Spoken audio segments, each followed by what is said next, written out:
Mr. Pushparaj Deshpande, the Director of Samruddh Bharat Foundation, Anupam, the President of Yuva Halla Bol, Ruchira Chaturvedi, the National Convener of the Congress Social Media Department, and Dr. Naval Kishore, the National Spokesperson of RJD. Thank you, Parsa,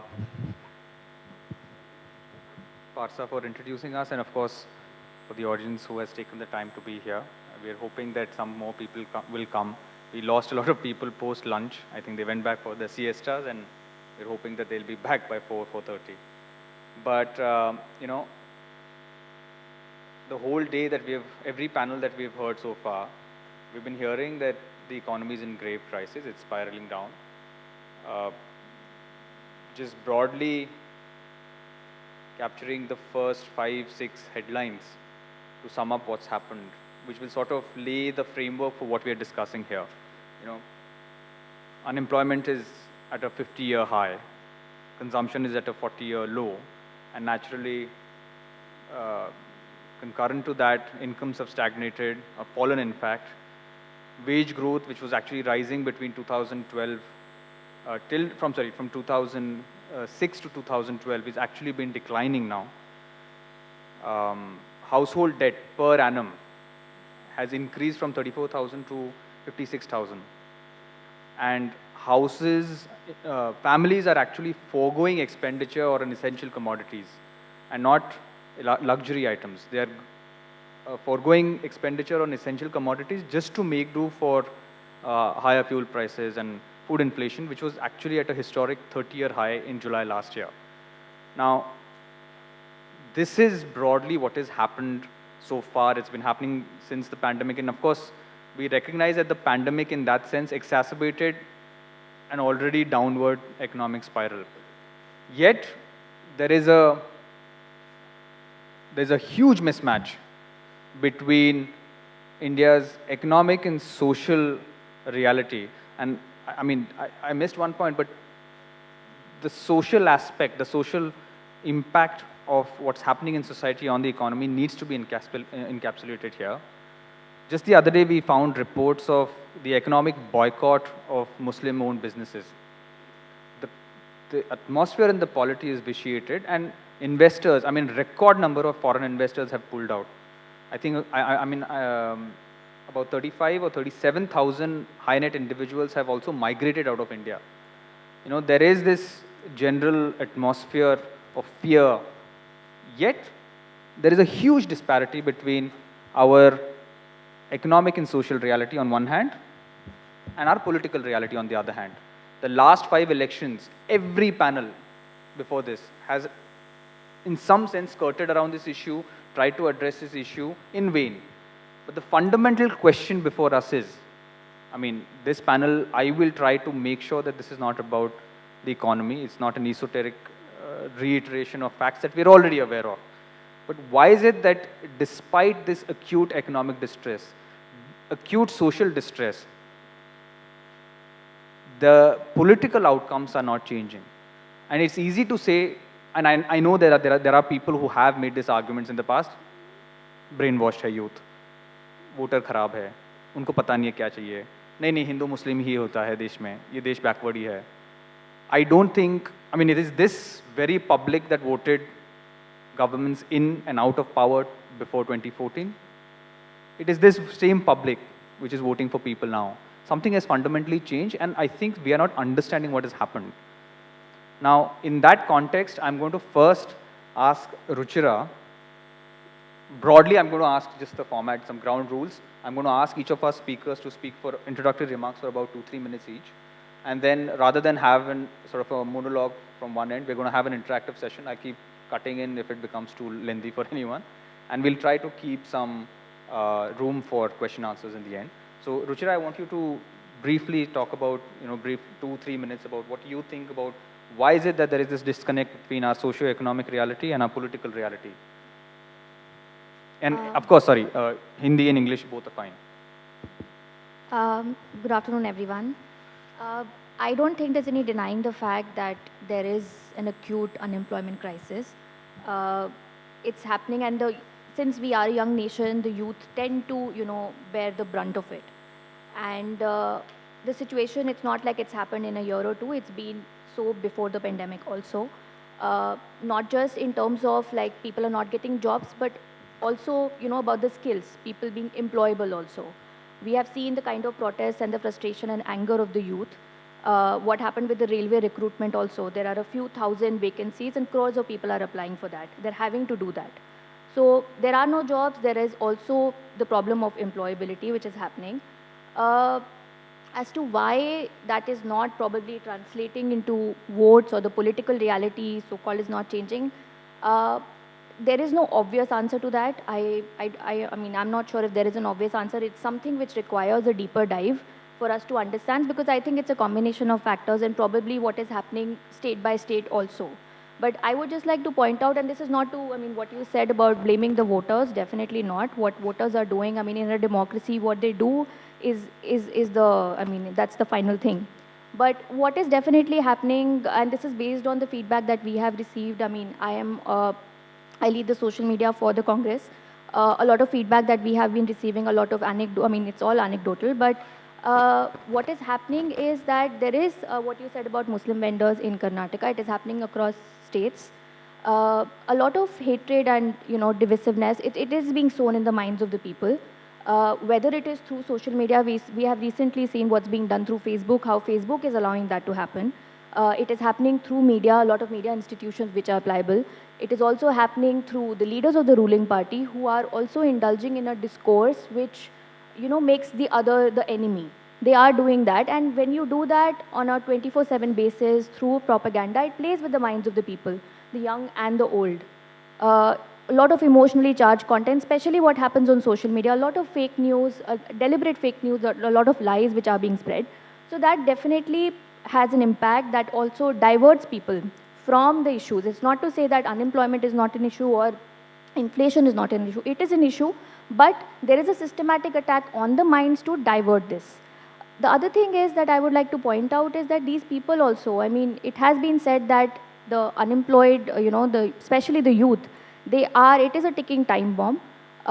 We are in for a major social conflict, because then these people also, you know, it becomes a very fertile ground for social conflict, and, you know, these people become tools for elements who are wanting to further the divisive agenda. As I said that, you know, leaders from the ruling party, we have seen the kind of discourse that they, you know, indulge in. So all these things are happening, but as to understand why this is not translating into, you know, the political reality is not changing, I think that requires a deeper dive, and I would probably want to hear from the other panelists also what they think about this. All right. Anupam is the founder and heads this organization called Yuva Halla Bol, which actually talks a lot about unemployment issues, and they have this pan-India network, and they are been mobilizing and they do protest on various issues, not just on unemployment issues, but other student-related issues also. So, briefly, 2-3 remarks, and if you could kindly focus specifically on why is it that the youth, if they are so concerned about unemployment, if they are so concerned about जो जो सामाजिक और आर्थिक स्थिति है देश के बारे में, अगर इतना उनमें आक्रोश है, वोट की तरफ ट्रांसलेट क्यों नहीं हो रहा है? Very good evening to all of you. Actually मुझे लगता है कि आज के दौर का जो सबसे बड़ा सवाल है, वो सिर्फ इसी सत्र का नहीं, इस देश का सबसे बड़ा सवाल है, वो यही है. सारी बातें एक तरफ कि हमारा देश, और इनफैक्ट ये यूथ एस्पिरेशंस को लेकर जो हमारा सत्र चल रहा है, सबसे बड़ा खिलवाड़ ही एस्पिरेशंस के साथ हुआ है इस देश में पिछले कुछ वर्षों में. मतलब 1.5-2 दशक से तो कम से कम ज़्यादातर इकोनॉमिक इंडिसेस पे हम बेहतर कर रहे थे. गरीबी हो, भूखमरी हो, बेरोज़गारी हो, सब पे सुधार हो रहा था.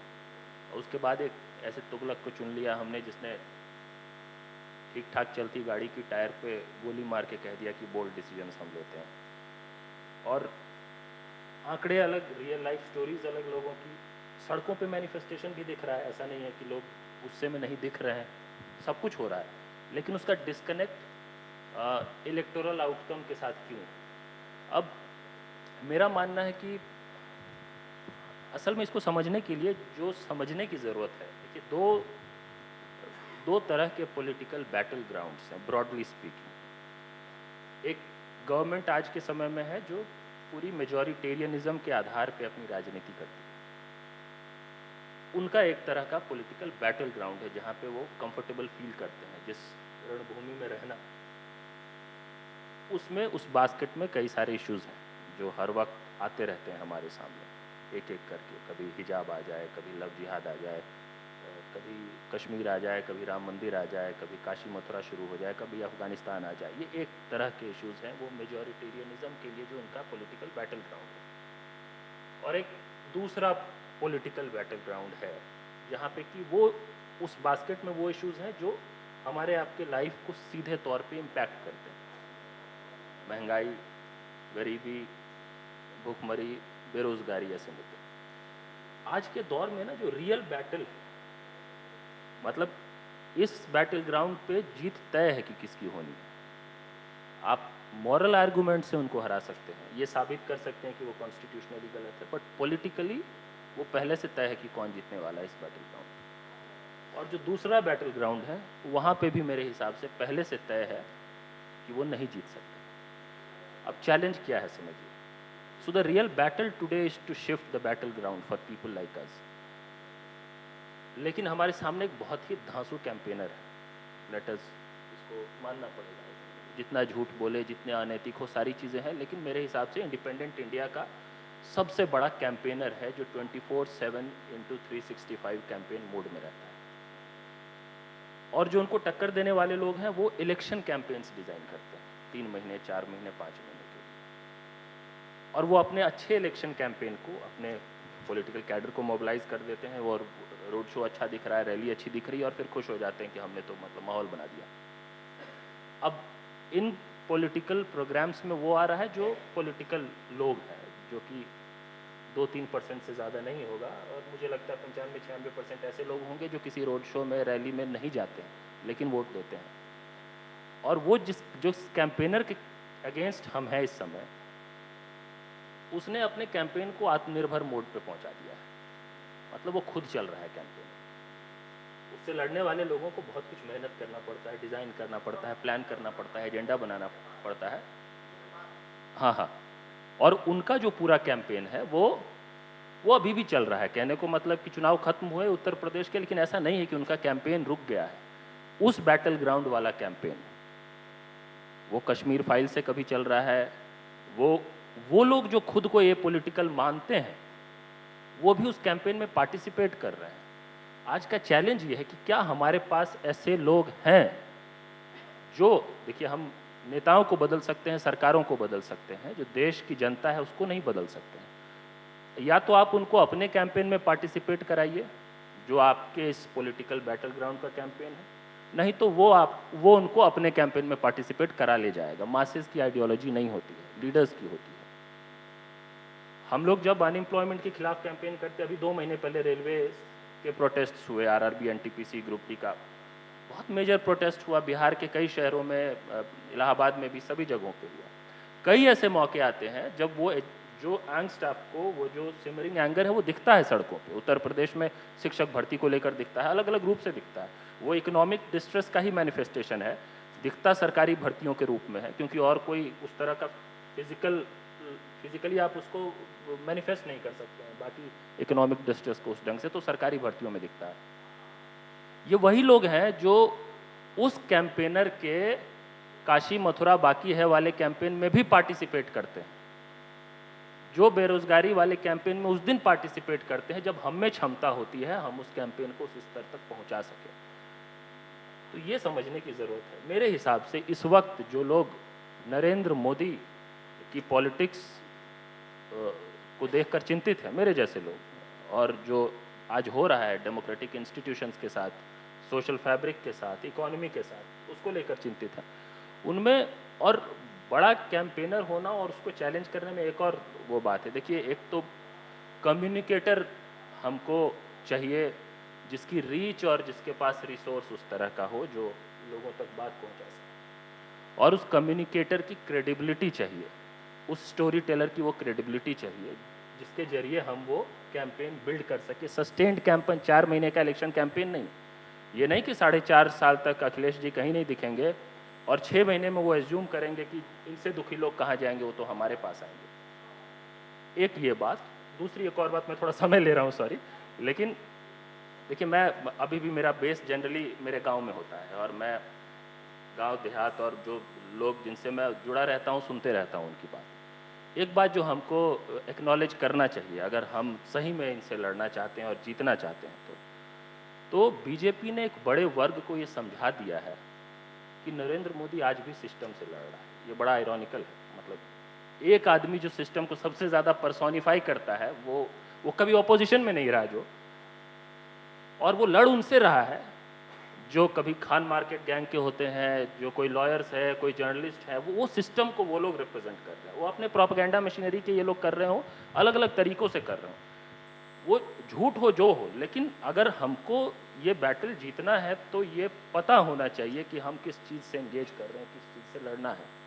और उनसे लड़ने वाले लोग, एक और हो सकता है कुछ लोगों के लिए अनकंफर्टेबल बात हो, लेकिन एक और बात, ज़्यादातर आप देख लीजिए, ज़्यादातर राज्यों में जो अपोजिशन जो बीजेपी से लड़ रही है, उन पार्टियों को कंट्रोल फैमिलीज कर रही है। ये बहुत स्ट्रांग नैरेटिव है। हम लोग टीवी पे बात करें, इंटेलिजेंसिया में बात करें, हम इस आर्गुमेंट को काट देते हैं कि भाई बीजेपी के भी इतने सांसदों के बच्चे सांसद हैं, लेकिन एक बड़ा वर्ग हमारे देश का परिवारवाद उसको मानता है जब पार्टी का कंट्रोल परिवार के हाथ में हो।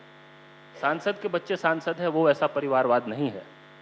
अब क्योंकि हम कंसर्न्ड हैं और हम चाहते हैं कि ये लोग जाएं, और हम इस पे बात करने से बचते हैं कई बार, कई कारणों से, और उसमें बीजेपी क्या पिच करती है। एक तरफ तो वो लोग हैं जो अपनी पार्टी के भी नहीं हो पा रहे हैं अपने परिवार से बाहर निकल के, और दूसरी तरफ मोदी योगी है, किसके लिए करेंगे जो करेंगे, तो मतलब इनका तो कोई है ही नहीं। अब ये एक बड़े वर्ग में बहुत स्ट्रॉन्ग फैक्टर है, और ये सब रीजंस है मेरे हिसाब से। बहुत चीज़ें हैं जो हम लोग मेहनत करके भी जो है नहीं कर सकते। बहुत, जैसा रुचिरा ने कहा, बहुत लेयर्ड है, बहुत कॉम्प्लेक्स है, लेकिन ये बातें हैं जो मुझे समझ में आती है। Alright, thank you Anupam. Naval Kishore, आप आरजेडी के नेशनल स्पोक्सपर्सन है, टीचर भी है। I want to ask you something very specific, taking from what both Ruchira and Anupam have said. एक बात तो हो गई पॉलिटिक्स की, दिस इज कि पॉलिटिकल पार्टीज, जो ट्रेडिशनल पॉलिटिकल पार्टीज है, उनमें खामियां है, वीकनेसेस है। They are analog players in a digital world. In a way, they are not being able to compete with what they are facing right now, and it's वो complete Gladstone type का situation है, complete control of the state, जो freedom struggle में type का था, पूरा state का apparatus चुनाव के लिए मदद कर रहा है। वो एक बात है, और वो बिल्कुल मैं सहमत हूँ अनुपम से। But I want to go back to the youth issue, because this, and खास करके the generation before 2014, those who have manned the governing institutions of the state, यहाँ जो है, the people who have manned media houses, the people who have run think tanks, this is something very, because this generation in a way has already, this is the new generation which has come in. There is a disconnect, there is a generation gap between this. And I think there is, in our conversations, abhi aaj conversations ho rahi thi, kal bhi ho rahi thi, I think there is a lot of concern amongst this generation that the youth is so radicalized today कि रोटी, कपड़ा, मकान, सड़क, बिजली, पानी, जान जहान जीविका के जो इश्यूज है वो बिल्कुल मायने नहीं रखते हैं। इनफैक्ट देयर आर 2 सर्वेज, 2017 या 18 का एक सर्वे था, हाँ वो CSDS और कॉनराड अडेनॉर का, और अभी 2021 में प्यू रिसर्च सेंटर का निकला, which talks about the fact that the youth is increasingly radicalized, regressive, orthodox हो गया है। So what my question to you is, and आप चुनाव लड़वा चुके हैं, 3-4 चुनाव देख चुके हैं, not just in Delhi but in Bihar also.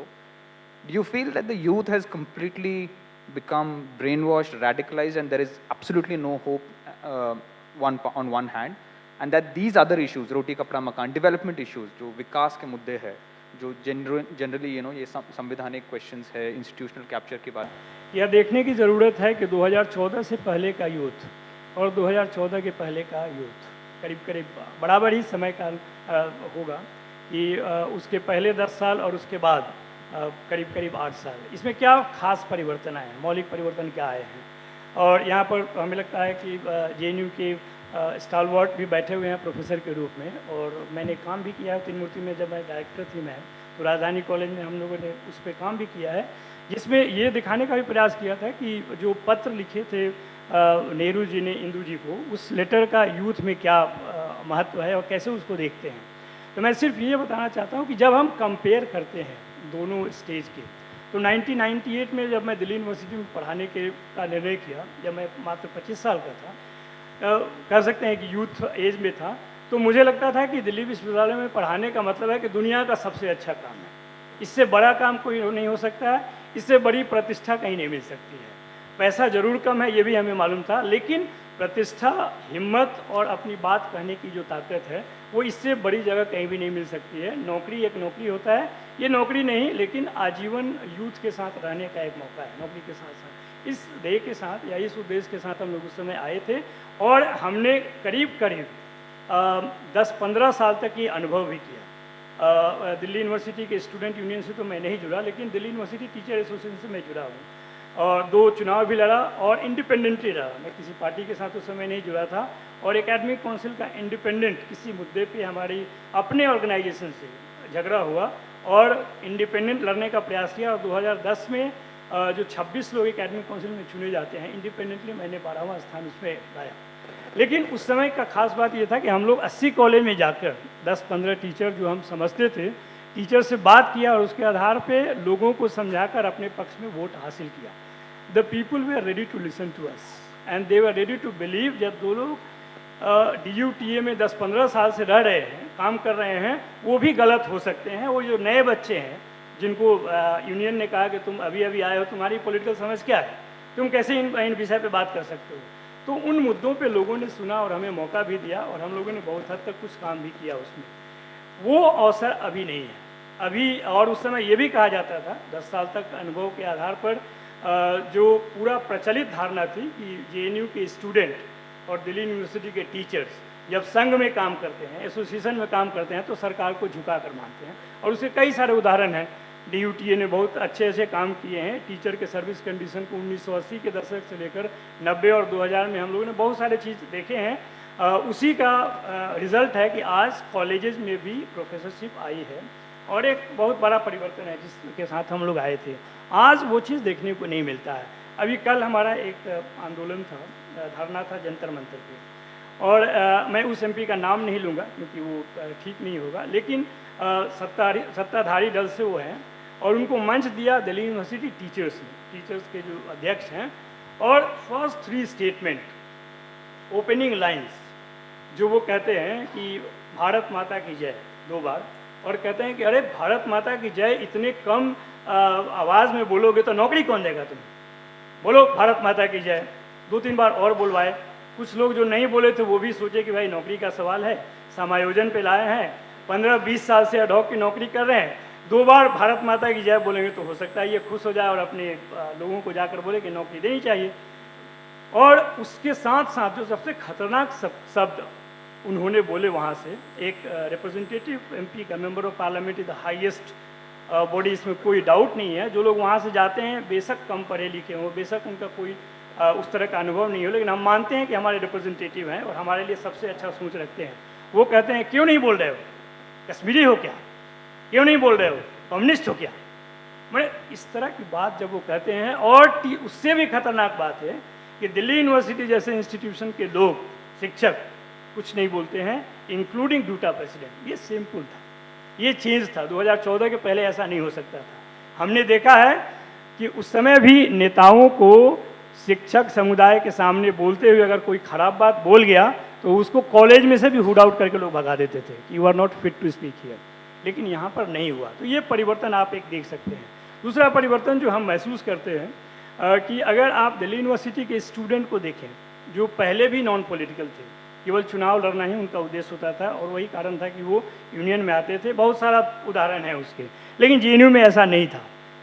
क्या परिवर्तन हुआ कि जब जब लोगों ने जहाँ के छात्र ये मानते थे कि हम परिवर्तन कर सकते हैं, इम्पैक्ट कर सकते हैं, पॉलिटिकल सिस्टम को हम झुका सकते हैं, वो चाहे प्रधानमंत्री ही क्यों नहीं हो, उनको काला झंडा दिखा सकते हैं, ये सब अधिकार के साथ जो लोग वहाँ पर पॉलिटिकल एक्टिविज्म कर रहे थे, उनको ऐसे बुरी तरह से पीटा गया, डराया गया, धमकाया गया, और किसी केवल पॉलिटिकल पार्टी के गुंडों से नहीं, पुलिस व्यवस्था से भी, तमाम तरह के लोगों से। तो उनको लगा कि आज के यूथ में सबसे बड़ा समस्या ये है कि वो डरे हुए भी हैं। हम लोग डरे हुए नहीं थे, ना कोई हमें डराया था उस समय। जब हम स्टूडेंट थे, जब हम टीचर्स थे, तो हम वाइस चांसलर से भी बात कर सकते थे उसी अंदाज में, जैसे प्रिंसिपल से भी बात कर सकते थे जैसे हम कलीग से बात करते हैं। आज वो सिचुएशन नहीं है। आज यूनिवर्सिटी के वाइस चांसलर से भी बात करने में उतना ही डर लगता है, अपने प्रिंसिपल से भी बात करने में उतना ही डर लगता है, अपने कॉलेज के उस पॉलिटिकल पार्टी के कुछ लोगों से बात करने में वही डर लगता है कि कहीं हमें ये इसका हर्जाना ना भुगतना पड़े। So that change has become very important, that to be noticed. और हमें लगता है कि यही कारण है, जहाँ तक पॉलिटिकली है, मुझे लगता है कि कभी भी 1977 से लेकर 90 से लेकर या बिहार में जितने भी परिवर्तन हुए, उस परिवर्तन में युवा ही उसके पीछे था। वो चाहे 77 का परिवर्तन हो, चाहे 90 का परिवर्तन हो, चाहे बिहार में जो भी परिवर्तन जब भी हुआ है, अभी भी 2020 में परिवर्तन दिख रहा था, उसमें 90% जो क्राउड आपको दिख रहे थे वो सब यूथ ही थे। And they were ready to listen to us, और उन्होंने सुना भी और बहुत बड़ी संख्या में सपोर्ट भी किया। तो हम ये नहीं कह सकते हैं कि वो पॉलिटिकली असर्टिव नहीं है, अपनी उनकी बात नहीं है, और अगर अपनी बात के साथ खड़े नहीं रह सकते हैं, सरकार के सामने खड़े नहीं रह सकते हैं, और ये नहीं कर सकते, ऐसा हम नहीं कर सकते हैं। बस फ़र्क केवल इतना है कि जो यूथ आज का है वो केवल हमें और आपको सुन के अपना ओपिनियन नहीं बनाता है, वो 24/7 एक और गजट के नियंत्रण में है, जहाँ पर 99% जो नॉलेज है, जो मटेरियल है, उसकी कोई प्रामाणिकता नहीं है, उसकी ऑथेंटिसिटी नहीं है। अब वो कौन सी बात उसको कितना अपील कर जाए और वो ओपिनियन बना ले, और हमें वो किस तरह से ले, इसमें थोड़ा सा संकट है। इस गैप को हम कैसे भर पाएं, ये हमारे लिए बहुत बड़ी चैलेंज है। जहाँ तक एस्पिरेशंस का सवाल है, एस्पिरेशन में देखिए, दिल्ली यूनिवर्सिटी के टीचर्स में जो 15 साल पहले यूथ थे और एडहॉक के रूप में, एडहॉक बहुत पुराना व्यवस्था है, हम लोग भी एडहॉक 5 साल रहे, 1998 से 2004 तक, परमानेंट हुआ 2004 में, और ये कोई बहुत बुरी बात नहीं थी, उस समय ये प्रचलन में था, प्रथा में था। आज के डेट में जबकि उन्होंने अपना पूरा यूथ एज 15 साल में गंवा चुके हैं, खंडित कर चुके हैं, विखंडित कर चुके हैं, अब उनमें लगता है कि उनको लगता है कि अब मिल जाएगा, इसलिए वो पॉलिटिकली एक्टिव और उनकी एस्पिरेशन उतना महत्वपूर्ण नहीं हो सकता है। हमें लगता है कि यही चीज़ युवा के साथ भी है। युवा के साथ जिस नौकरी के लिए, बिहार में आपने देखा होगा रेलवे को लेकर, या नौकरी का नाम सुनकर कितना लोग वहाँ पर उद्वेलित होते हैं, लेकिन समस्या क्या है, जिस नौकरी के लिए वो लोग पूरा सालों भर 24/7 तैयारी करते हैं, उसकी संख्या मात्र 10% है। जो 90% प्राइवेट सेक्टर है, आज के डेट में सरकार या हम क्यों नहीं कर सकते हैं कि जो निजी क्षेत्र में नौकरियां हैं वो भी ऑब्जेक्टिवली टेस्टेड बंदों को मिले। क्या कारण है कि उनकी अपने तौर तरीके होते हैं, रिक्रूटमेंट के, लोगों को रखने के, हायर एंड फायर के अपने तरीके हैं, और उसमें उनका जितना भी पॉलिटिकल एक्टिविज्म है, सेंस ऑफ पॉलिटिक्स है, वो ज़ीरो हो जाता है। कम से कम सरकार अगर ये कहे कि हम उसको कंट्रोल नहीं कर सकते हैं, तो ट्रांसपेरेंसी तो मैंडेटरी हो सकता है कि भाई जो नौकरी पर आप जिसको रखते हैं एक ऑब्जेक्टिव टेस्ट पास करें। ऑल इंडिया प्राइवेट सेक्टर नौकरी क्यों नहीं एक एग्जाम हो सकता है, और उसमें जैसे यूपीएससी के क्वेश्चन बनते हैं, कोई नहीं जानता है क्वेश्चन कौन बनाता है, कोई नहीं जानता है कौन उसका उत्तर चेक करता है, उसको भी वहाँ पे रखें। मीडिया में भी वैसा ही रखा जाए। यही तो कारण है कि मीडिया में जो भी कोई सच बोलने को कोशिश करता है उसको धक्का मार के निकाल दिया जाता है, इसलिए उसका सेंस ऑफ ऑब्जेक्टिविटी कंट्रोल हो जाता है। मुझे लगता है कि बहुत सारी बातें हैं जो अगर हम कंपेयर करें pre-2014 एंड पोस्ट 2014, तो हमें पता चला कि बहुत बड़ा परिवर्तन है, और यही परिवर्तन उसका कारण है। ऐसा नहीं है कि सालों साल या चुनाव दर चुनाव जीतते हुए जो जा रहे हैं वो बहुत लोकप्रिय हैं और बहुत अच्छा काम कर रहे हैं, इसका कहीं से कोई निष्कर्ष नहीं निकाल सकता है। ये बहुत जगह हारे भी हैं, इतना 24/7 प्रचार करते हुए भी हारे हैं, बहुत जगह हारे हैं ये, और बहुत जगह जो जीते हैं वो बहुत माइन्यूटली जीते हैं, बहुत ऐसा नहीं है। आप अगर कैंडिडेट वाइज जाएंगे तो ये भी लगेगा 100, 200, 500, 1000 या ओरिजिनल है या नहीं वो भी डाउटफुल है कि हारा है या हराया गया है। तो ये नहीं कह सकते हैं कि they are very popular, effective and experienced in making the voter vote for them. बहुत सारी चीज़ है जिसको कि हम लोग देख सकते हैं, और यूथ का इन्वॉल्वमेंट उस एस्पिरेशन के साथ जुड़ सकता है जब अगर उसको दिखेगा कि हमारे लिए नए अवसर के लिए जो ऑब्जेक्टिव हो। कोई यहाँ पर मेहनत करने के लिए पीछे हटने को तैयार नहीं है। बिहार के लड़के भी बहुत मेहनती हैं, कोई भी एग्ज़ाम पास करना होगा उसके लिए वो तैयारी करके उसको दे सकते हैं, लेकिन अवसर रहे तो अवसर तो उतना है जितना कि आप जैसे दिल्ली यूनिवर्सिटी जैसे जगह पे एक पोस्ट पे 500 लोग आते हैं। Right. Sorry. So I So, just- no, no. go. Thank you, Naval ji. Now I'm going to request all my panelists. अभी introductory remarks हो गए सबके. So now, if everyone's all right, I'll request everyone to limit their answers to less than a minute so we can have more questions. I really want to get the audience involved also. There are two parts to what you said. On one hand, you said एक आपने जो बीच में बात कही कि there is a culture of fear, intimidation, which is why formal sector, जो formal public sector में है, teachers primarily, other public servants, they are not raising their voices. That's one part of what you said, which is fine, understandable. But on the other hand, you said something very interesting. You said कि in the last few years, every big major change that has happened in India, India's polity, has been led by students, and you gave the example of 2020. And I want to come to both Anupam and Ruchira on this. First, I'll start with Ruchira. In a way, he's right. Starting from FTII to JNU and Jamia and even Shaheen Bagh, there has been a massive outpouring of student protests. Students have joined. I mean, and you're on social media, I know. Huh? Nirbhaya, of course. So my point is that the students have been active publicly on the streets, even on social media, right? Yet, all of these students, this is something very थोड़ा हट के है. This is not about वो vote क्यों नहीं कर रहे पार्टियों के लिए. My question is this: all of these are outside the formal political spaces, and none of them are getting linked up to the politics, the formal political parties, in a large institutionalized manner. Why do you think that is happening? I actually see this as, students, I mean, because what is happening is citizens, I mean, students as citizens, rising against an authoritarian order. So it's not to say that political parties are not doing it, but you're right that it's happening largely outside the political space. And that is probably happening because there is a socio-cultural war. So, and a lot of protests that we have seen, which have happened, whether FTII or Shaheen Bagh, or whether it is, students just deciding, on the youth deciding that we'll go to India Gate and we'll read the constitution, whether it is to protect the liberties and the freedoms. It's not happening like previously कैसे होता था कि, you are designing कि एक दिन जाएंगे protest करेंगे चलो दिल्ली इस तारीख को. Now it's happening like as and when the event is happening, people are gathering, it's like a resistance which is rising. And it's happening at various places. It's not like that youth also are like, मतलब एक under youth umbrella के under हो रहा है, there's a banner under which is happening. It's happening different groups which are coming together on their own and they're doing this. So I think that it is happening like people are rising against an order. Because there is a crackdown, right? On especially also on social media, like what happened with like a lot of people like with Disha Ravi, for instance, right? People, again, they came out on their own to support her. So I think what is happening is that it is people on their own who are rising against, the government which is cracking down on them.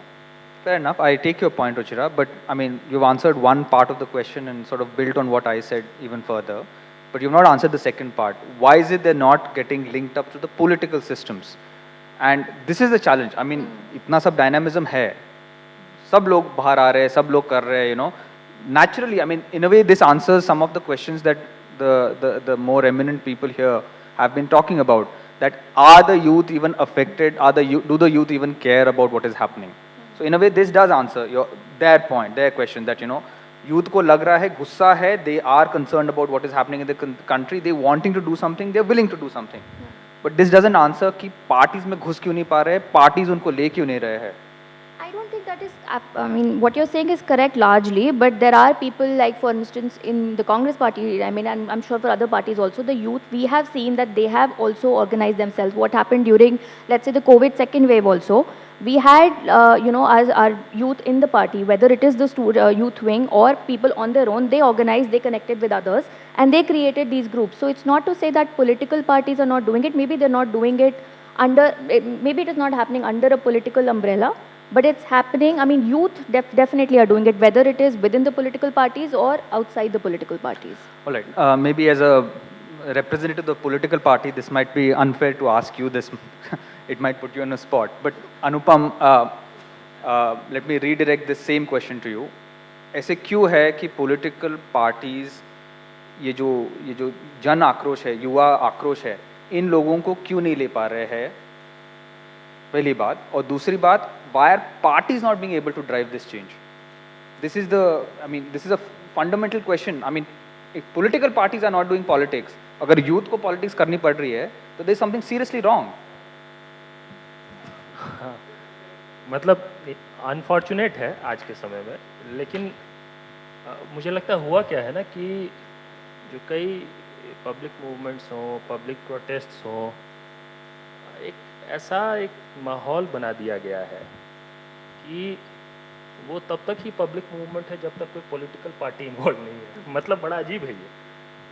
और इस कारण से पार्टियों का काम भी होना चाहिए मूवमेंट करना, और ये नहीं हो रहा, इसीलिए पार्टियां इलेक्शन मशीन बन जा रही है. I want you to delve on this a bit more. Yes. Why is this happening? उसमें एक बड़ा हिस्सा तो प्रोपेगेंडा का है, मेरा मानना है. जो जिस शहनशाह ने इस वक्त इस देश पे कब्जा कर रखा है, उनकी जो पूरी प्रोपेगेंडा मशीनरी है, जो ATL BTL हर तरीके से लोगों के माइंड को जिस तरीके से उन्होंने इन्फ्लुएंस किया है, एक पार्ट वो है. और दूसरा पार्ट कहीं ना कहीं जो मैंने शुरू में कहा था, जो वो चैलेंजर चाहिए हमें, चैलेंजर्स, मैं एक की बात नहीं कर रहा हूँ. इस तरह के यूथ अनरेस्ट को, गुस्से को चैनलाइज वही लोग कर सकते हैं जो अच्छे स्टोरी टेलर्स होंगे, जो अच्छे कम्युनिकेटर्स होंगे और जिनकी अच्छी क्रेडिबिलिटी वो ये नहीं होगा ना, तो आप कोई भी जो बिल्कुल ऑर्गेनिक प्रोटेस्ट है, मैंने कई ऐसे प्रोटेस्ट देखे, वो सीजीओ कॉम्प्लेक्स में जो एसएससी वाला इतना बड़ा एजिटेशन हुआ, 18 दिन तक सब हम लोग वहाँ सीजीओ कॉम्प्लेक्स में बैठे रहे, फिर then we gave a call कि हम रीअसेंबल करेंगे संसद मार्ग पे सारी चीज़ें। उनमें गुस्सा है सरकार के खिलाफ, 2-3 दिन तक उनको लग रहा है कि हाँ एसएससी चोर है बोलो, खुराना चोर है के नारे लगाओ, लेकिन कोई आके मोदी के बारे में कुछ कह दे तो वो पॉलिटिक्स कर रहा है। लेकिन अब मूवमेंट और प्रोटेस्ट की खासियत होती है कि सेंसिटाइजेशन खुद होता है उससे, और 5वें 6ठे 7वें दिन से वही लोग जो दूसरों की हुटिंग कर रहे थे वो खुद प्रधानमंत्री, और उसको हमें समझाना पड़ता था कि भाई थोड़ा आप शब्द मत बोलो, ऐसा हालत हो जाता था तुरंत 8-10 दिनों में। लेकिन ये सब होने के बाद इस तरह के हर प्रोटेस्ट में अल्टीमेटली इसको गाइड और इसको पॉजिटिवली चैनलाइज वही लोग कर सकते हैं जिनकी पब्लिक आई में, मैं किसी को व्यक्तिगत तौर पे जानता हूँ, अपोजिशन के लीडर को मुझे पता है बहुत अच्छा है, बिल्कुल एकदम समझदार है, इंटेलिजेंट है, वो मैटर नहीं करता है। मैटर करता है डेमोक्रेसी में कि लोग क्या मानते हैं, और लोग क्रेडिबिलिटी के पैरामीटर पे, और जो जैसा मैंने शुरू में कहा, मैं उसको रिपीट नहीं करना चाहता हूँ, वहाँ पे बहुत सीरियस लैक है। एक बात ये, दूसरा एक सवाल जो आपने नवल जी से पूछा था, मैं उस थोड़ा सा 1 मिनट ये करना चाहिए, जो रेडिकलाइजेशन वाला क्वेश्चन था कि आज यूथ क्या 2014 के बाद से जो देश में हुआ है, तो क्या वो ज़्यादा रेडिकलाइज हो गया है या क्या हुआ, उसको लेकर मेरी एक समझ है। वो ज़रूरी नहीं है कि सब सहमत होंगे इससे, लेकिन मैं अपनी बात रख देना चाहता हूँ। देखिए, मेरा मानना है कि ऐसा नहीं है कि धर्म को लेकर, जाति को लेकर जो हमारे आपके मन में पूर्वाग्रह है वो 2014 के बाद ही आए हमारे मन, वो पहले भी रहा है। लेकिन अब क्या सोशली एक्सेप्टेड बिहेवियर है वो पॉलिटिक्स तय करता है। आप कमरे में किसी धर्म के बारे में, किसी जाति के बारे में क्या बोलते, जो आज से नहीं, हो सकता है 100 साल से बोलते आ रहे होंगे लोग, लेकिन चौक चौराहों पे आप लिंचिंग करते हैं कि नहीं करते हैं, वो पॉलिटिक्स डिसाइड करता है। पॉलिटिक्स उस वक्त की, मतलब सोशली एक्सेप्टेड ही नहीं, अभी तो सोशली इंसेंटिवाइज्ड बिहेवियर है वो। आप ऐसा करेंगे तो आप एक्सेप्ट, तो छोटी सी बात है, you will rise up the ladder in society. अगर आपके अंदर आप किसी धर्म के बारे में एकदम ओजस्वी भाषण दे सकते हैं, इस वक्त जो स्टेट है, जो पॉलिटिक्स है, जो लीडरशिप है हमारी देश की, वो उस तरह की है, वो चेंज हो जाए, लोग यही रहेंगे। जैसा मैंने शुरू में कहा आपको, यही लोग जो आज चौक चौराहों पे लिंचिंग वाली भीड़ का हिस्सा बन जा रहे हैं, ये कल को सेकुलरिज्म के गीत गा सकती है, मेरा ये मानना। और वो फिर अकेले में मौका मिलेगा तो वो गाली भी दे सकती है किसी धर्म को, लेकिन सोसाइटी का कलेक्टिव बिहेवियर पॉलिटिकल लीडरशिप से तय होता है। उसमें मैं ये नहीं कहना चाहता हूँ 2014 के बाद ये हो गया, वो हम सब के अंदर पॉजिटिव इंस्टिंक्ट्स हैं, नेगेटिव इंस्टिंक्ट्स हैं। It depends on the leader कि वो हमारे किस हिस्से को, किस इंस्टिंक्ट को एजिटेट करता है और किसको वो, तो वो हो रहा है आज हम देख रहे हैं। Real challenge is to change this political leadership. कई लोग जो कहते हैं ना बड़ा लंबा काम है, इस पर भी काम करना पड़ेगा, वो भी करना पड़ेगा, नहीं भाई, इसको बदल दीजिए, बहुत कुछ ठीक हो जाएगा देश में। हमारे एक आदमी को बदल दीजिए आप। I'm glad. I just want to stop you here. Political leadership. I want to come to Naval Kishore.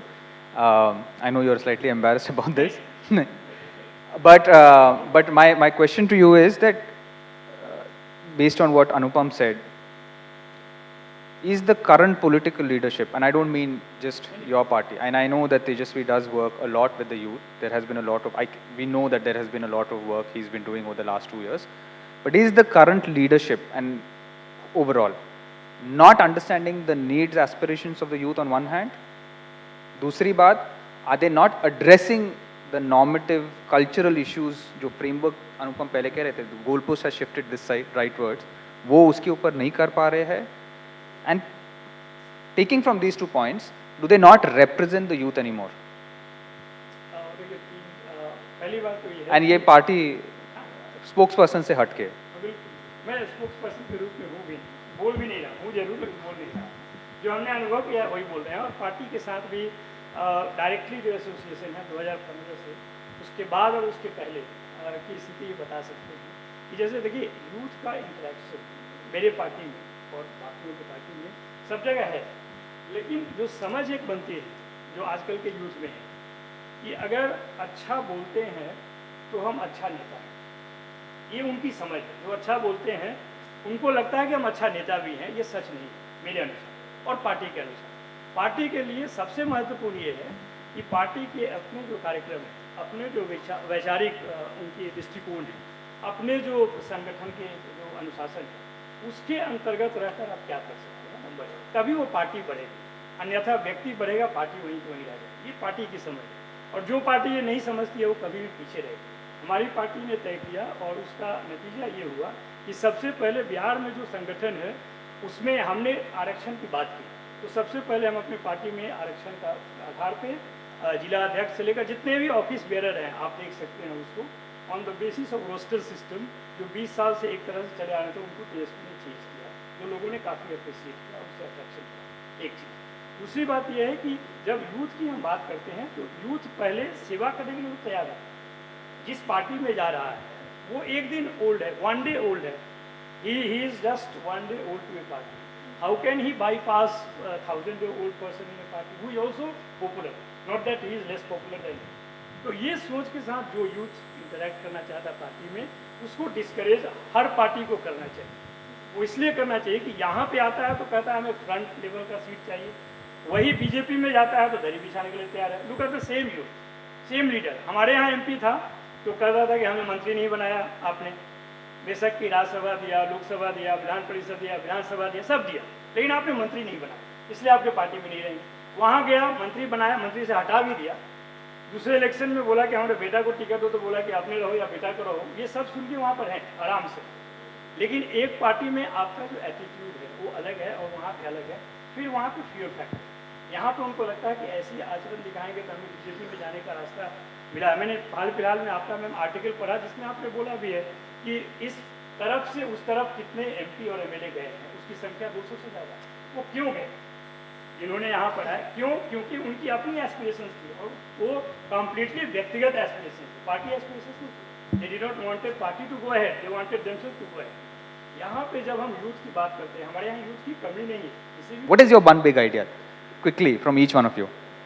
देखिए आज के डेट में तो सबसे ज़्यादा अपील जो करेगा इस यूथ को वो नौकरी ही करेगा। नौकरी के अवसर और उनको नौकरी पब्लिक मिलने सेक्टर का रास्ता अगर पब्लिक दिखा सेक्टर हाँ रास्ता आप उसको दिखा सकते हैं। ऐसे बिहार का एग्जाम्पल है कि 10 लाख नौकरी, उसके ब्रेकअप दिए कि कहाँ कहाँ से नौकरी आएंगे और इसको देंगे फर्स्ट सिग्नेचर से। It appeal to all the youth of Bihar, ये हम कह सकते हैं। तो कुछ ऐसा यूथ के लिए कहा जाए जो उसको लगे कि ये होने वाला। अब कोई हम कहें कि 5 करोड़ नौकरी देंगे, नहीं मानेंगे वो आज के डेट में। उस तरह का जो हाई फ्लाइंग चीज़ें हैं वो नहीं मानेंगे। अब आपको कम से कम ये चेंज हुआ है कि 15 लाख और 2 करोड़ वाला स्थिति आज यूथ में नहीं है। आज अगर आप बोलते हैं कि इतना करेंगे तो आपको उसका रास्ता बताना पड़ेगा, तभी लोग आपके पीछे आ सकते हैं। हमको लगता है कि एक चीज़ है जो अपील कर सकता है आज के डेट में, वो रोज़गार ही है, क्योंकि सबसे उसके जीवन के कोई भी एस्पिरेशंस होंगे, कुछ खाने के, कुछ पहनने के भी, तो रोजगार से ही जुड़ा हुआ है। Right, thanks, Anupam. And before Anupam and Ruchira finish speaking, I'll request side में जो माइक्स लेके खड़े हैं कि आप तैयार रहिए, क्योंकि अब after this will ask them, please. नहीं, एक तो देखिए, जैसा आप कह रहे थे कि हमारे देश में हर वक्त हर पार्टी क्लेम करती है कि वो विकास के नाम पे चुनाव लड़ रही है, और विकास के लिए अलग अलग स्लोगन्स रहे हैं अलग अलग डिकेड्स में। कभी रोटी कपड़ा मकान रहा है, कभी बिजली सड़क पानी रहा है। मुझे लगता है आज के समय में पढ़ाई कमाई दवाई, ये जो है इस पर काम करना, इस पे कम्युनिकेट करना और इस पे लगातार काम करते दिखना इम्पोर्टेंट है। दूसरा, बिल्कुल सही कह रहे हैं, रोज़गार आज जिस सिनेरियो में हमारा देश है वहाँ पे तो रोज़गार बिल्कुल, बेरोज़गारी मैं अक्सर कहता हूँ राष्ट्रीय आपदा का रूप ले चुकी है। और अगर किसी पॉलिटिकल पार्टी को कम्युनिकेशन करना हो तो यही कहना चाहिए, भैया आप राम मंदिर जाएंगे अगर, तो भगवान राम से क्या मांगेंगे? ये नहीं कहेंगे ना कि भगवान आप तो मतलब एक और मंदिर हमारे गांव में बनवा दो, ये कोई नहीं मांगता है। लोग रोज़गार मांगते हैं। तो आप राम जी से रोज़गार मांगेंगे तो पार्टियों को कहना चाहिए कि हम आपको रोज़गार देंगे, तो बहुत कुछ एड्रेस हो जाएगा। एक तो ये बात है। और दूसरी बात देखिए, ये सरकार जो रूल कर रही है, ये जिस ढंग से डायरेक्ट बेनिफिट दे रही है, जिस ढंग से मुफ्त अनाज और उसको बड़ा मतलब ढिंढोरा पीटती है, क्लेम करती है। एक और बात जो पार्टियों को कहना चाहिए, हम तो पॉलिटिकल पार्टी नहीं है, इसीलिए मैं पार्टियों को कहना चाहिए कह रहा हूँ कि दरअसल ये कर क्या रहे हैं। देखिए, ये सारे इंडिसेस पे भारत जो है पिछड़ता जा रहा है। मतलब कि देश के नागरिकों का टांग तोड़ के उनको बैसाखी दिया जा रहा है और कहा जा रहा है कि जो बैसाखी दिया उसके लिए वोट दो। ये हो रहा है। ये आपको समझाने की आसान भाषा में क्षमता होनी चाहिए और कहना चाहिए पार्टियों को। Thank you. Ruchira. No, I think jobs का issue है ही है. There is also the issue of having, quality education and skills. I think these are two major crises that as a nation we are facing. But the solution to all this is what you said, and I was actually hoping you would ask me that. But जो representation का issue है, we say that we are a young nation, but जो decision makers हैं वो young नहीं है.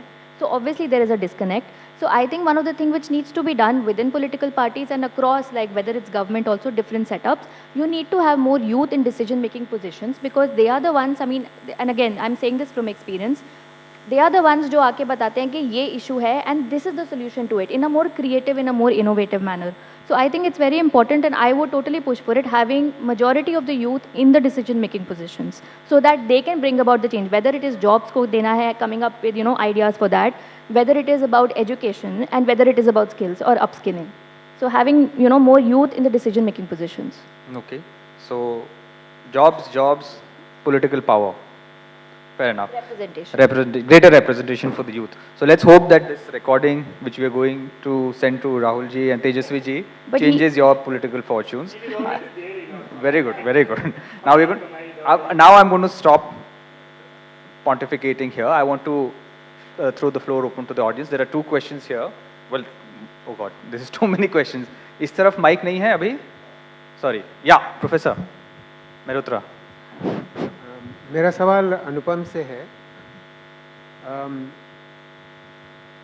इस hall में बैठे अधिकतर लोगों को बड़ी आशाएं हैं आपके आंदोलन से, और बहुत आशाएं थीं किसान आंदोलन से, बहुत आशाएं थीं CAA NRC के आंदोलन से, मगर हमारी ओर से जो आपके लिए आशाओं की वो मांग है वो तो एक तरफ है, मगर आपकी मांग होगी कि ये राजनीतिक दल जो हैं क्या कर सकते हैं, आपके संग जुड़ाव कैसे बढ़ा सकते हैं, और उनसे आपकी क्या आशाएं। आप कुछ इसके बारे में संकेत दे रहे थे आखिर में, मगर अच्छा होगा कि आप, क्योंकि आप एक ऐसे प्रांगण में बैठे हैं जहां इस विषय पे चर्चा होनी चाहिए और इस विषय पे आपको इनको चुनौती देनी चाहिए। Thank you. कुछ बताइएगा। Thank you. Anupam, let's not take multiple questions, otherwise gloss over हो जाते हैं. So quickly अगर आप respond करें. थैंक यू सर, आप बहुत इम्पोर्टेंट आपने सवाल पूछा है और मुझे लगता है इसको मैं मौके की तरह ही देखूंगा आपके सवाल को भी। मुझे लगता है ये ठीक बात है कि आंदोलन कई लगातार होते रहे हैं, और 2024 मेरे हिसाब से इंडिया की डेस्टिनी में बहुत इम्पोर्टेंट ईयर है। और अगर if this man comes back to power in 2024, हम वैसे तो नया देश देख ही रहे हैं, लेकिन उसके बाद जो नया देश देखेंगे उसमें शायद रेसिस्ट करने की क्षमता बहुत कम होगी कई लोगों में। इसलिए बहुत इम्पॉर्टेंट है कि हमारा तो पॉलिटिक्स पोजीशनिंग बहुत क्लियर है, लेकिन हम इंडिपेंडेंट ढंग से मूवमेंट खड़ा करने की लगातार कोशिश कर रहे हैं। जो पार्टियों से अपेक्षा है, और मुझे लगता है अगर वो इस बात का ख्याल रखें तो जो हेल्पफुल होगा। अच्छा, एक और बात इसमें, एक और मेरी समझ है कि 2024 बीजेपी के लिए उत्तर प्रदेश से ज़्यादा आसान है।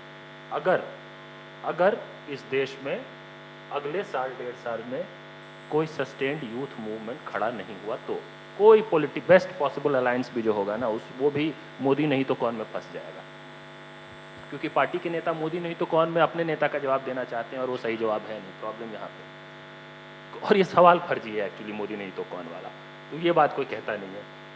अब तो जो ज़रूरत है वो कि जो इतना गुस्सा है युवाओं में, उसको पॉजिटिव ढंग से चैनलाइज करके, कंस्ट्रक्टिव ढंग से, सॉल्यूशन ओरिएंटेड ढंग से एक बड़ा यूथ मूवमेंट खड़ा हो। और वो इतने बड़े वॉल्यूम को केटर करता है ये अनएम्प्लॉयमेंट का इशू, और ये यूथ इतना बड़ा सेगमेंट है कि मुझे लगता है कि अगर ये हो गया अगले साल सवा साल में, तो ये स्वतंत्र भारत का सबसे बड़ा आंदोलन होगा। और ये आंदोलन अगर खड़ा हो जाता है तो 2024 तब जाके बहुत आसान होता है। और इसमें पार्टियों को जो करना चाहिए कि अगर इस तरह का कोई स्वतंत्र आंदोलन खड़ा हो रहा होता है तो उस आंदोलन के स्पोक्स पर्सन जरूर बने, उस आंदोलन को क्लेम करने की कोशिश ना करें। हाँ, कोशिश ना करें।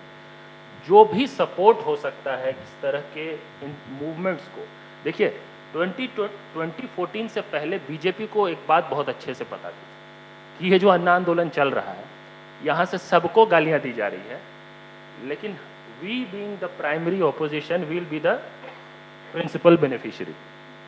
उनको ये स्ट्रेटजिक क्लैरिटी थी और उन्होंने उसका पॉलिटिकल फायदा उठा दिया। मुझे लगता है आज के विपक्ष की पार्टियों में ये क्लैरिटी कम है, मुझे ये लगता है। और मैं कई उदाहरण ऐसे हैं जिसमें मैं देखता हूँ कोई प्रोटेस्ट शुरू होता है, स्टूडेंट्स प्रोटेस्ट, और तुरंत जो एक दिन पहले तक पार्टी के ज़्यादातर लीडर्स को पता तक नहीं था कि कल से कुछ होने वाला है, वो जब प्रोटेस्ट शुरू होता है तो उसके बाद वो सारी पार्टियां जो है उसमें कोई ना कोई बंद के नाम पे, अब डाक बंगला चौराहा पे टायर जला दीजिए, अगले दिन अखबार में फोटो आ जाएगा कि महागठबंधन ने भी प्रदर्शन कर दिया। लेकिन वो मूवमेंट जो स्टूडेंट्स का खड़ा हुआ था वो उसी नैरेटिव में फंस जाएगा जिसमें बीजेपी फंसाना चाहती है कि ये तो विपक्ष के लोग थे जो कर रहे थे। तो बोलना चाहिए, बिल्कुल बुलंदी से इस तरह के मूवमेंट्स के स्पोक्स पर्सन बनना चाहिए और ये प्रोजेक्ट करने की कोशिश करनी चाहिए कि वो यूथ जो ए पॉलिटिकल मानता है खुद को, वो भ्रम में है, ये पॉलिटिकल कोई है नहीं इस देश में, लेकिन जो किसी पार्टी से एफिलिएटेड नहीं है, वो भाजपा से, मोदी सरकार से दुखी है और गुस्से में है। ये नहीं कि हमारे कैडर ने बहुत ज़बरदस्त प्रदर्शन किया और नेताजी के जय जयकारे के नारे लगाए, इससे बचना चाहिए। ये लॉन्ग टर्म अंडरस्टैंडिंग पार्टियों को अगर रहे तो 2024 में फिर जरूर कुछ हो सकता है। Thank you. The next question, I don't know where the mic. अच्छा, मैं नेक्स्ट वाले में हूँ। मैं नाम बता दूं, लाल रत्नाकर हूँ और बहुत देर से सुन रहा था। जब से सुन रहा था तभी से सवाल खड़े हो रहे थे। हम बात कर रहे हैं यूथ पे और यूथ की राजनीति पर। देखिए, देश में जिस तरह के प्रतीक की राजनीति आई है, प्रतीक, सिंबॉलिक, उसका जो इम्पैक्ट है वो सबसे ज्यादा किस पर डाला जा रहा है? अब आप इतनी देर से इतनी बातें कह रहे हैं, वही बात कह रहे हैं कि जो आमतौर पर घुमा फिरा करके, जब प्रतीक की राजनीति हो रही है और गुंडागर्दी उसके पीछे है। देश के इस समय जो सबसे बदमाश आदमी हैं वो देश की कुर्सी पे हैं, पहली कुर्सियों पे, पहली, दूसरी, तीसरी पे, और कोई भी आदमी उनके खिलाफ खड़ा नहीं हो रहा है। सारे लोग डरे हुए हैं, सारे लोग। दूसरी बात यह है कि अगर कांग्रेस में भी कोई बैठा है और उसको भी उसका प्रतीक अच्छा लगता है तो वो उनके गुणगान करता है, मन से चाहता है कि वो रहें। दूसरी तीसरी चीज, जैसे अभी आरजेडी वगैरह वगैरह की बात आप उत्तर प्रदेश की कर रहे थे, ज्यादातर उनके यहां जो सलाहकार हैं भाजपा के लोग हैं। उनको ऐसा गुमराह कर देते हैं कि वो कभी मंदिर चले जाते हैं, कभी भगवान को उठा लेते। अरे भाई, एक के पास हथियार है तो दूसरा वाला उससे बढ़िया हथियार होगा तभी ना चलेगा। अगर एक दिन इस देश के, मुल्क के बहुजन समाज के लोग ये कह दें कि हम हिंदू नहीं हैं, उसी दिन क्रांति हो जाएगी। क्रांति ये उनका प्रतीक है। वो हिंदू एक भी नहीं उसमें से। मेरा यूट्यूब पे लेक्चर है, सुन लीजिएगा। ये जो हिंदू हिंदू की बात करते हैं, और हिंदू में दलित नहीं है, ओबीसी के लोग नहीं हैं, गरीब ब्राह्मण नहीं है, गरीब बनिया नहीं है, और सारे जितने संस्थान हैं सबको ये बेच दे रहे हैं। किसको ये गुमराह कर रहे हैं? कहां नौकरी देंगे? अंबानी का नौकर होना और एयर इंडिया का नौकर होना दोनों अलग अलग चीजें हैं। अडानी के यहां तो कान पकड़ के निकाल दिया जाएगा अगर जितनी तनख्वाह दे रहे हैं उसका 20 गुना नहीं पैदा करेगा तो देखिए, बहुत साफ है। और ये जो लोग, आप लोग बात जितनी भी कर लो, मैं भी आपसे थोड़ा ज्यादा हूं उम्र में, अभी जवानी लानी पड़ेगी और इनको उसी तरह का जवाब देना होगा जैसे ये तिकड़म करके सत्यानाश कर रहे हैं।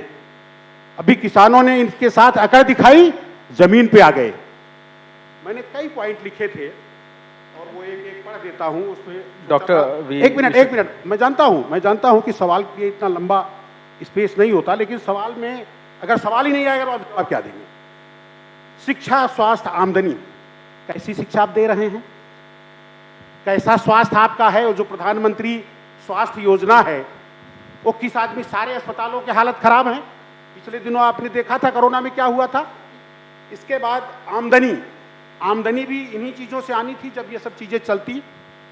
मैं अमेठी में रहा हूं, जब वहां पर राजीव गांधी जी ने एचएएल लगाया था तो उसके साथ बहुत सारे रोजगार स्वतः खड़े हो गए थे।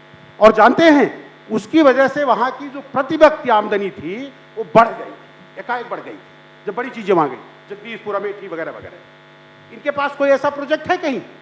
एक भी आप बता दीजिए ना। 7-8 साल हो गए, एक भी कोई, केवल अमेठी जैसा, बाकी तो देश में और सारे प्रोजेक्ट लगे थे। कोई है इनके पास? एक भी ढूंढ के दिखाइए। तीसरी चीज मैं कह रहा हूं कि सांस्कृतिक साम्राज्यवाद, ये जो इनके पास धर्म है, इसका इस्तेमाल ये राज्य करने के लिए कर रहे हैं। इसको आप अधिकार क्यों देते हैं इनको? भाई, आपके घर में ये क्यों घुस आएंगे? आप पूजा करते हैं कि नमाज पढ़ते हैं कि आप पूजा नहीं करते? आप किस भगवान को मानते हैं? नहीं मानते हैं? हम क्यों चंदा दे राम का? एक एक समाजवादी, एक एक कम्युनिस्ट इनकी गुंडई से 50-50 लाख रुपया जौनपुर से दिए हैं राम मंदिर के लिए चंदा। और इनके, हम कई लोगों को जानते हैं जो चंदा लेकर के खा गए और अपना वो एक धंधा बना लिया उसको। दूसरी, अब मैं क्या दे रहा हूं, सुन लीजिएगा। और फिर राजनीतिक साम्राज्यवाद, आरक्षण के खिलाफ बड़ा हुआ। ईडब्ल्यूएस के साथ क्या हुआ? लेटरल एंट्री हो रही है। प्रधानमंत्री जी परीक्षा के गुण बता रहे हैं और सिविल सेवा परीक्षा का कोई रिजल्ट ही नहीं आ रहा, उससे लोग अब नहीं लिए जाएंगे। क्रूरता में करुणा इनकी है। अब करुणा में क्रूरता है कि क्रूरता में करुणा है? आप देखिए, आपदा के अवसर, जैसे ही कोई आपत्ति आती है कोई न कोई अवसर निकाल लेते हैं। आत्मनिर्भर भारत, नई शिक्षा नीति, निजीकरण। और माननीय मोदी जी कितने अनुभवी हैं कि वो बता रहे थे, गांधी जी को वो जो अटल बनो की फिल्म आई उसकी वजह से दुनिया जानी, उस पर कितने लोगों ने उनको जवाब दिया है। ऐसे लोगों के साथ आपको लड़ना है भाई, तो थोड़े दिन अपनी ये विवेकशीलता, बुद्धि छोड़ के लठ उठाइए और निकल पड़िए। यही अंतिम संस्कार है। दुनिया में कोई भी आंदोलन तब जीता जाता है जब लड़ाई होती है। हमने वो उनका जयप्रकाश नारायण का आंदोलन देखा है। रविंदर सिंह के टाइम पे मैं गोरखपुर यूनिवर्सिटी में पढ़ रहा था। डॉक्टर, इस राजनीति होती है, ले जाओ भैया। Doctor Ratnakar, my request now, I mean मैं आपको आश्वासन देता हूँ, सारे पैनलिस्ट अवेलेबल रहेंगे इसके बाद। किसी को भी चर्चा करनी है, बात करनी है, हम अवेलेबल है अभी इसके बाद। And definitely we'll have you for a panel discussion, अगले करते रहेंगे। Questions very quickly, briefly. एक मैम इधर है। Hello, Sorry, ma'am, can you just someone's already started speaking, just 30 seconds, quick question. Sir मैं राहुल हूँ JNU से। सर मेरा सवाल ये है कि यूथ के लिए एम्प्लॉयमेंट और एजुकेशन बहुत ही इम्पोर्टेंट कंसर्न है। अभी हाल ही में UGC ने 2 महत्वपूर्ण निर्णय लिए हैं। पहला ये कि अब असिस्टेंट प्रोफेसर बनने के लिए PhD मैंडेटरी नहीं है, और दूसरा PhD करने के लिए UGC नेट मैंडेटरी नहीं। सर जो ये सिस्टमेटिक और जो इंस्टीट्यूशनलाइज तरीके से जो हमला हो रहा है, इसके जो दूरगामी परिणाम होंगे यूथ के भविष्य पर और जो इस देश के भविष्य पर। और उसके बाद भी सर मैंने देखा है कि जो विद इन एकेडमिया और जो विद इन यूथ जो ये यूनियन है, कोई रिवोल्ट नहीं, कोई हंगामा नहीं, कोई आंदोलन नहीं। फिर हम कहते हैं कि सरकार नहीं बदल रही है, कुछ हो नहीं रहा, क्योंकि हम सर निराशा और भय का जो माहौल है उसके खिलाफ हम नहीं लड़ रहे हैं। तो सर हम कैसे उम्मीद कर सकते हैं कि कुछ बेहतर हो?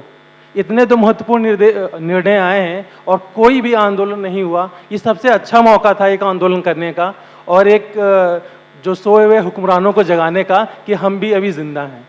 Thank you. One second. Navalji, I want to actually, Ruchira, I want to ask this question to you as the representative of the largest opposition party. What he's saying is a valid point, and this goes back to the earlier question I was making. Why is it that the political parties, and in this case, I know you don't represent the NSUI or the Youth Congress, but why is it that these organizations, which are primarily supposed to be taking up these issues, are not on the street right now on these issues, are not able to amplify this as a pan-India level? I mean, they are taking up issues, but why it's not turning into a movement is probably, I think there is also a need, like, for instance, the student wing of not just the Congress party, but or other student wing also, to probably have, a large, collaborate across with these students also, like what they are saying, that these are the issues. And these, somewhere I think that collaboration is not happening. The protests, I think, one, they have to, the scale needs to increase. Secondly, they also need to be more inclusive. Like right now, probably it's happening just among a few people, right? And the protests are not, like, they're not reaching out to the students. So the onus is on the political parties, right? Absolutely, I think so. I think there needs to be a larger, like, not just for students, I think for youth also, like across political parties, like how do you resolve issues? You collaborate, you talk, you discuss, right? So maybe have some sort of a forum, a student forum or a youth forum for various issues where people come together, whoever the stakeholders are, political parties, students, and maybe, professors, universities also. Everybody comes together and, you find solutions. I think that is not happening. Okay. And I say this as a youth on so many issues, not just like what he pointed out, but so many issues it's not happening. But I want to go back to this again. The onus is on the political parties. Absolutely. So I'm going to stop here. I'm going to take ma'am's question from there. Hi, yeah, my name is Janvi,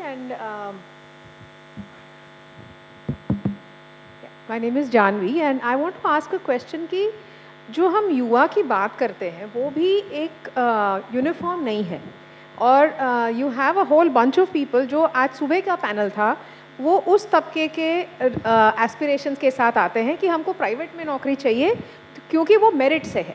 ये एक भ्रम है कि वहाँ पर merit से है, और जैसे सर ने कहा कि वहाँ पे काम बहुत ज़्यादा कराते हैं पर फिर भी लगता है कि ये मेरिट से है। एंड सरकार की एक छवि है कि एक बार घुस गए तो एक सिक्योरिटी है।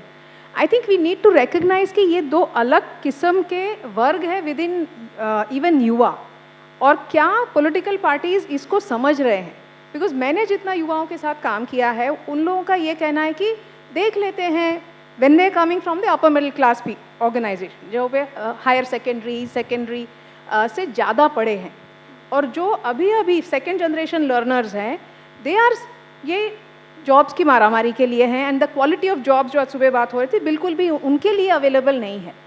सो I think is there even an understanding कि ये युवा वर्ग जो है वो एक होमोजीनस नहीं है, and also within that महिला युवाओं के बारे में कौन सोच रहा है, and where are they? Because we know कि आज की तारीख में महिला ग्रेजुएट्स ज़्यादा है पुरुष ग्रेजुएट से। तो क्या कोई पॉलिटिकल पार्टी इन महिलाओं की कोई सोच है या एक अप्रोच है कि इनको, जो जैसे आपने कहा कि रिप्रेजेंटेशन होना चाहिए, पॉलिटिकल पावर होनी चाहिए, इसके बारे में कौन सोच रहा है? Because we are just talking about the same thing now.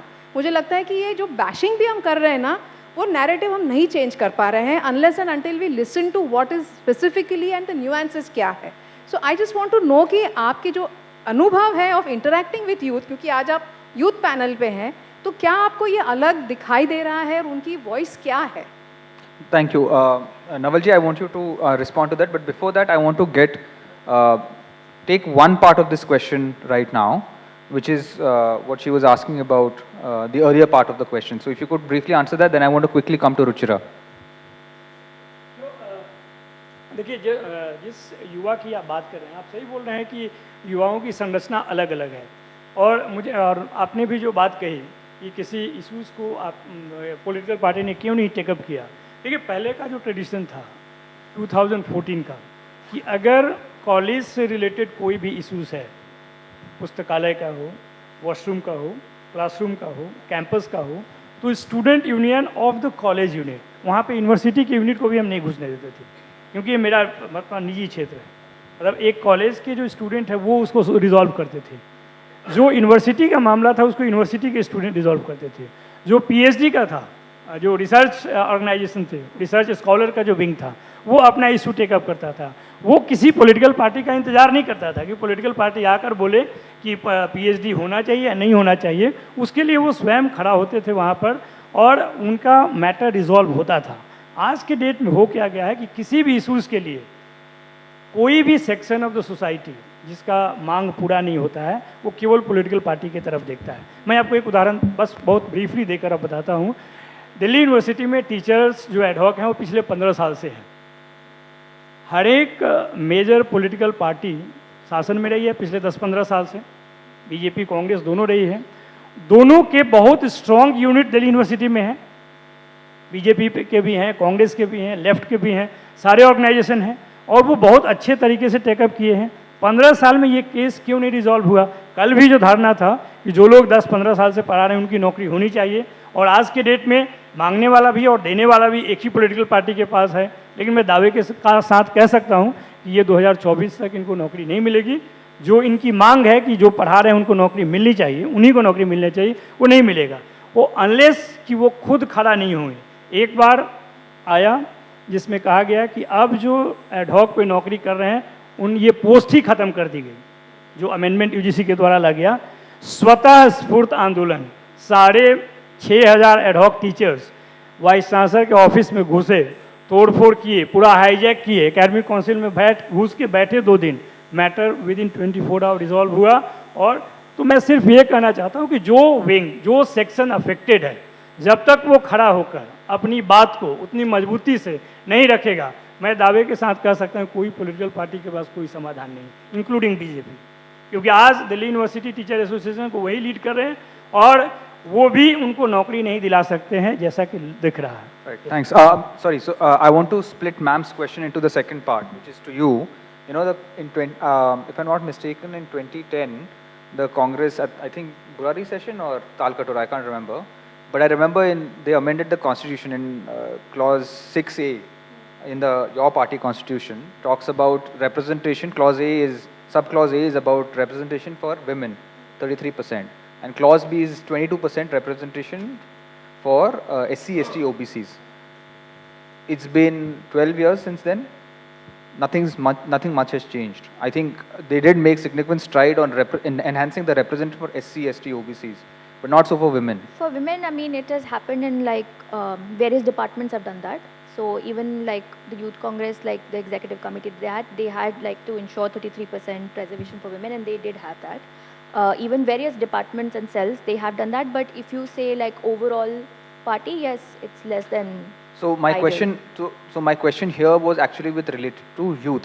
To go back to your original point, you said that there has to be enhanced representation of the youth, because what Anupam said, in a country which is overwhelmingly below 29, where the average age is 28, 29, the average age of parliament is 56, 57. The average age of parties also is 50, and every party across the, not just BJP, every political party across the stream falls into this trap. What are the structural changes that are being done? I mean, I know that you're not in the leadership, decision-making authority right now, but let's assume that you were in a position where you could make these decisions. What are the top 2-3 things that you would suggest? Same as I said, I mean, having them in the decision-making positions starting from the top, like we have... From the CWC. From the CWC to... And the Politburo. No, No, to various departments and sell at various levels, because that's very important even in tickets. And it's not to say that it's not happening. It is happening. It is not happening at a pace that we would like. It's not happening fast enough. Even in various states, like we had it in UP, fine. I mean, it probably did not give the results which were expected, but we have tried to make a start. Even in Kerala, 50% of the tickets that were given, they were given to the youth and women. And it is happening in various states. It is happening at various levels, but it's not happening fast enough. So I think that needs to be, now is the time. You need to do it now. Is that a angst Not- from a party worker or?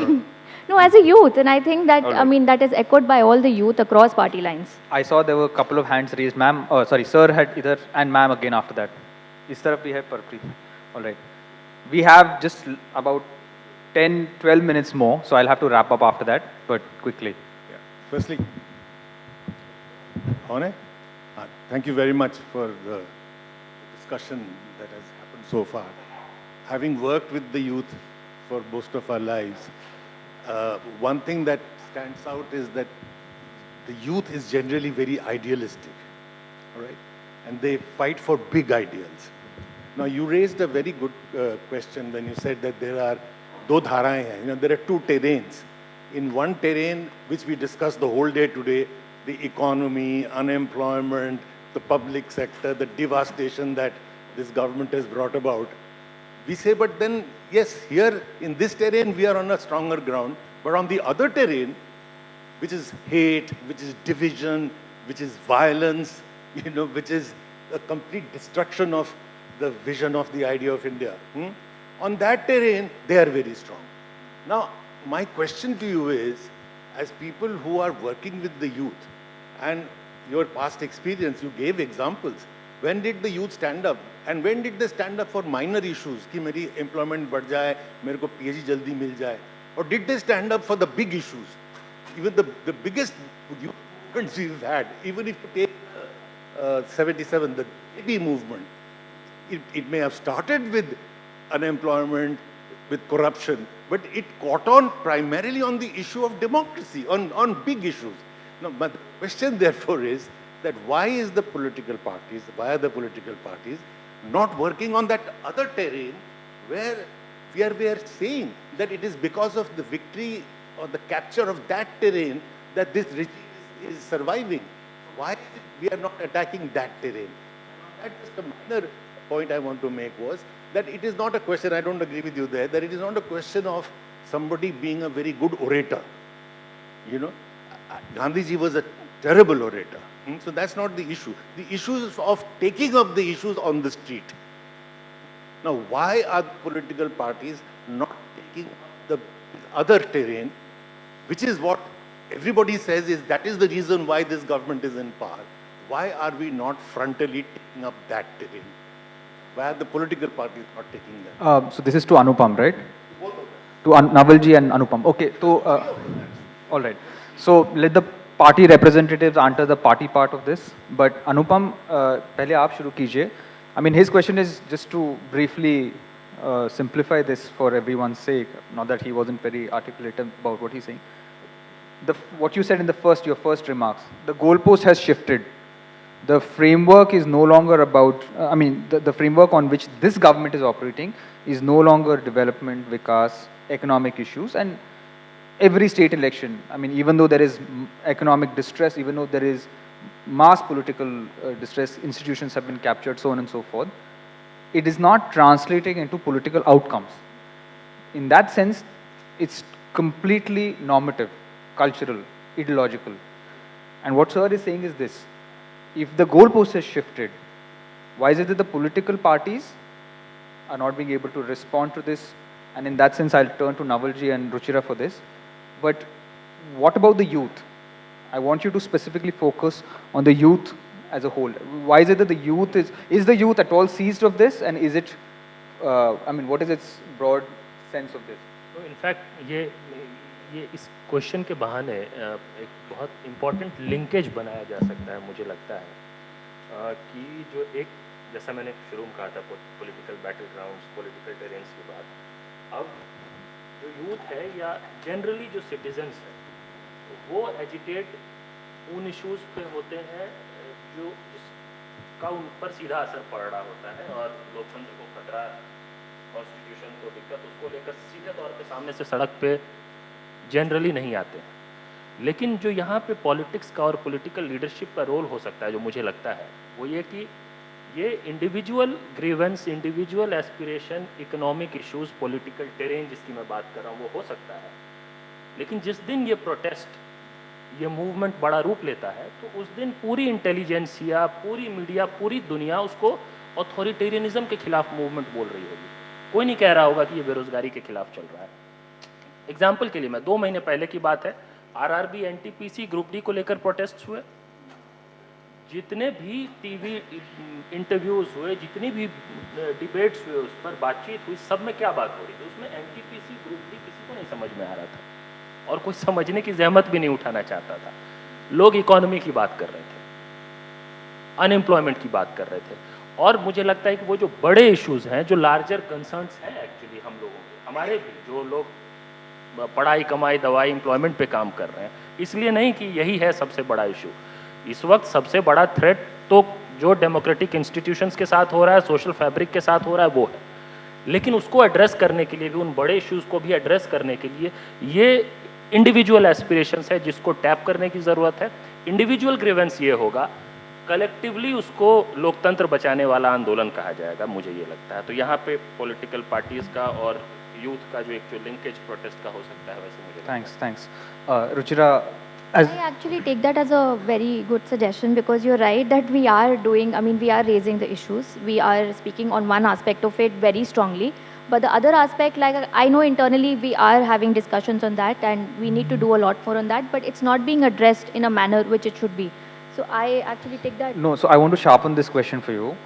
You know, a lot of what every political party, I'm not singling out just the Congress, which you are part of, every political party is doing what it's supposed to do. It's, you know, raising issues in parliament, it is, you know, doing rallies, it is, you know, it's on social media, it's on the ground, it's doing election campaigns. I mean, the campaigns in Goa and Uttarakhand were run fairly well.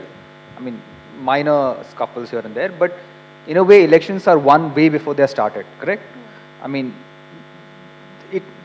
you know, the voters are making up their minds way before election starts. And this is partly because this government, not this government, but this government and this political party is constantly on election mode, and they are using non-formal political tools, you know, films, books, you know, constant, you know, this hijab issue, the boycott of Muslim businesses, so on and so forth. Why is it that I mean, this is a completely ideological cultural war. And in that, I want you to answer that. Why is it that the parties are not completely changing track here? So that's exactly what I'm saying. Like I said that for youth and students also, that there needs to be a forum of like-minded people where all stakeholders come together and they discuss. And similarly on these issues, what you're saying is absolutely correct, that we don't need to do it just 4 months before the elections. You do it on a continuous basis, whether it is through movies or whether it is through having discussions, like these kind of discussions also. This needs to be done in a more organized way and in a more, you know, continuous basis. That needs to be done. That's not happening. I agree. So I'll go back to Navalji. This is the last thing. And we have to, this is going to be the last comment because we have to move on to the next panel. Abhi, taking from what Ruchira said, somewhat, I mean, I'm not saying that she said it, but the implication somewhat there was that the onus is on the youth.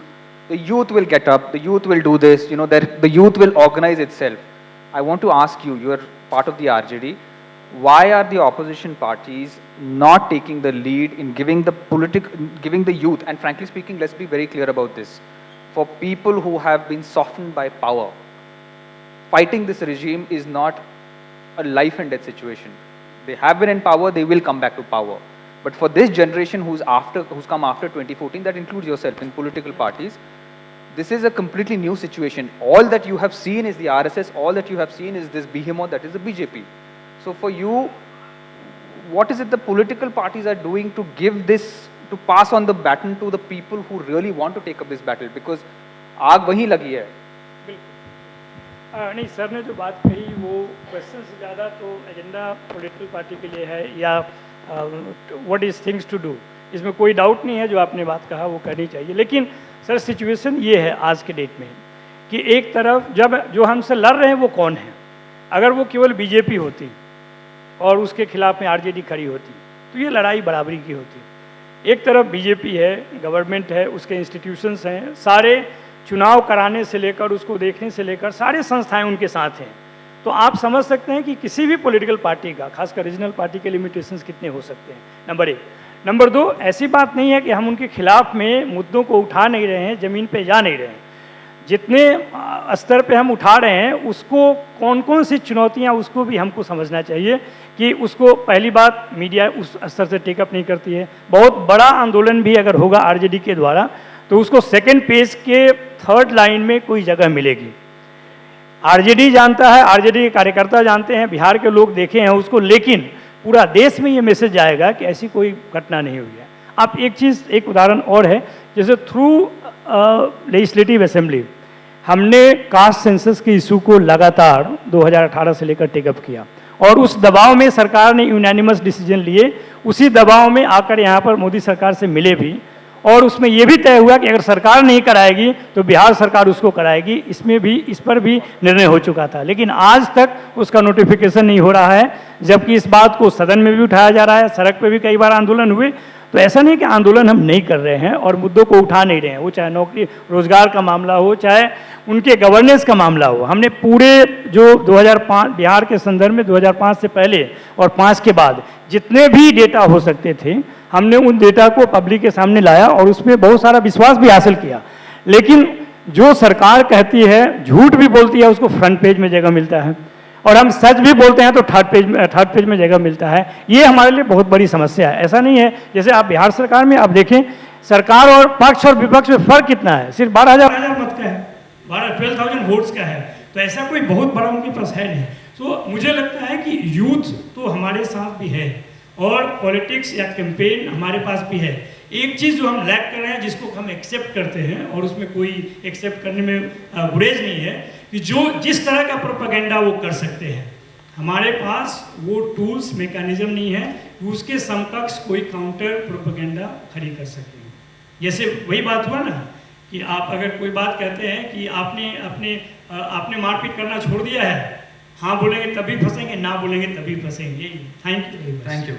So I want to thank all my panelists, Naval Kishore, the RJD spokesperson, Anupam, who heads Yuva Halla Bol, and of course Ruchira, social media convener for Congress. Thank you. You've been a fantastic panel and an